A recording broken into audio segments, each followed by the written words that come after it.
Ladies and gentlemen, Donald Trump had this to say a couple weeks ago. Communism is, in my opinion, communism is the single greatest threat to our country and its history, including even World War I and World War II, Pearl Harbor, 9/11. I think it's the greatest threat that I've ever seen to our country. These people are stone cold crazy. I'm Rich Lowry of National Review, and that clip caused a lot of commentary, a lot of eye rolling, a lot of people saying, oh, here Trump, he's terrible. He's trying to cause a new Red Scare. And there's no doubt he talks too broadly and crudely about these sort of things as far as he's concerned. I guess most Democrats are probably communists, and that's not true. But it is true that the DSA, the Democratic Socialists of America, we've talked about them a lot lately, are the most important movement at the moment within the Democratic Party, and they do indeed have a communism problem, even if sympathizers want to deny it. Example of that from a New York Times columnist the other day, a piece by Jamel Bowie titled, Trump's New Insult Won't Save Republicans. Then it says this, somewhat condescendingly, the DSA's origins, in fact, lie in part with the Democratic Socialist Organizing Committee, whose leadership came from the anti-communist left, but is perhaps too much to expect American conservatives to distinguish between the many flavors of left-wing politics in the United States. So in broad gauge, that's fair enough. Most of us do have trouble following various socialist factions and groups and caucuses and all the rest of it, or at least don't have much interest in following it. But this article itself is either ill-informed or deceptive because of the forces that did originally found the DSA that were indeed anti-communist have been getting smoked lately within the DSA. Now, the central figure in the founding of the DSA was a guy named Michael Harrington, 20th century socialist intellectual and activist, wrote a famous book about poverty in America called The Other America. So if you want to get into some factionalism, here it is. In the 1950s, he joined the Young People's Socialist League. That was the youth affiliate of the battered remnant of the once vibrant Socialist Party founded by Eugene Debs and then led by Norman Thomas. Only 134 members nationwide in 1952. Then it gets smaller because Harrington goes off and joins a splinter group called the Young Socialist League. His adult mentor was a former Trotskyite with a long history of radical factionalism named Max Shachtman, leader of the Independent Socialist League, formerly the Workers' Party, formerly a split off from the Socialist Workers' Party, and so on. Now I'm going into this in part because I just like saying this phrase, the Shachtmanites. Something I occasionally come across when I read about the history of the left in the 1960s, so it's fun just to be able to make a reference to it here. But this is an important point, actually. The Shachtmanites were ferociously anti-Stalinist. Put a pin on that. Now, to pick up on that point, here is a piece from the City Journal that recounts some of the history. Now, in the 60s, he's relatively old, in his 30s, and he attended the Students for a Democratic Society's 1962 Port Huron Conference, a signature event on the left, where he feuded with younger activists over communism. Harrington insisted that the integrity of democratic socialism required a firm public stand against the Soviet Union.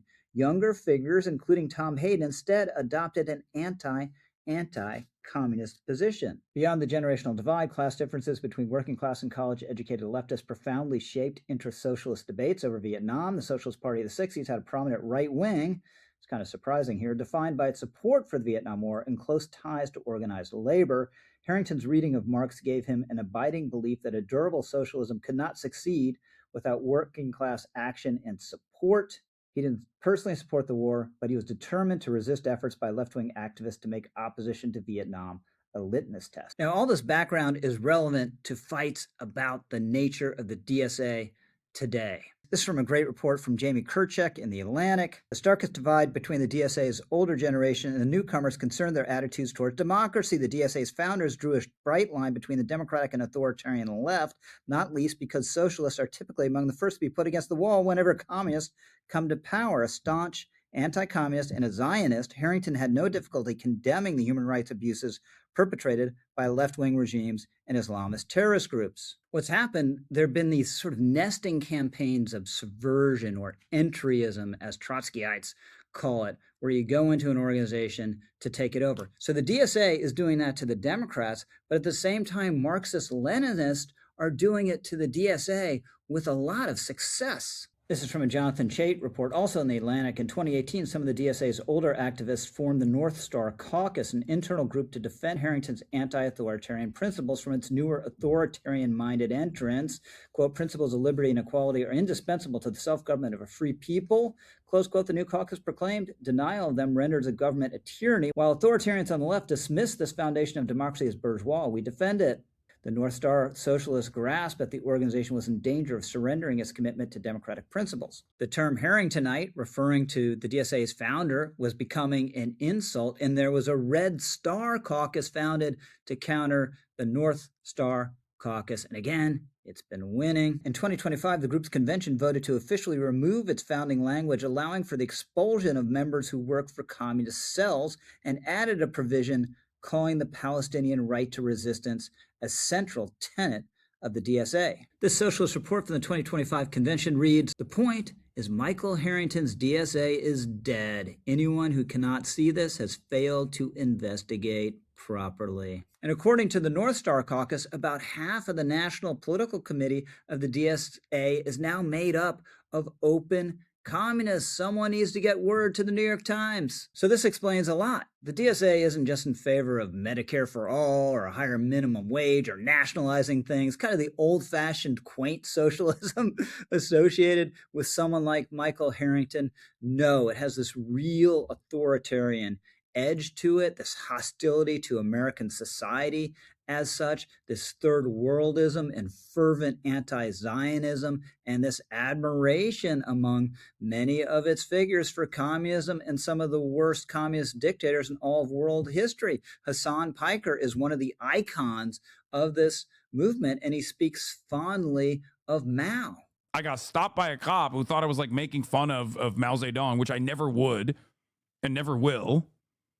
Mao Zedong is a one of the great leaders of this world, okay? A man who changed the entire universe, the entire planet. So is communism on the verge of taking over and destroying the United States? No. Is it on the verge of taking over the entire Democratic Party? No. But is it something to worry about? Is it a real phenomenon?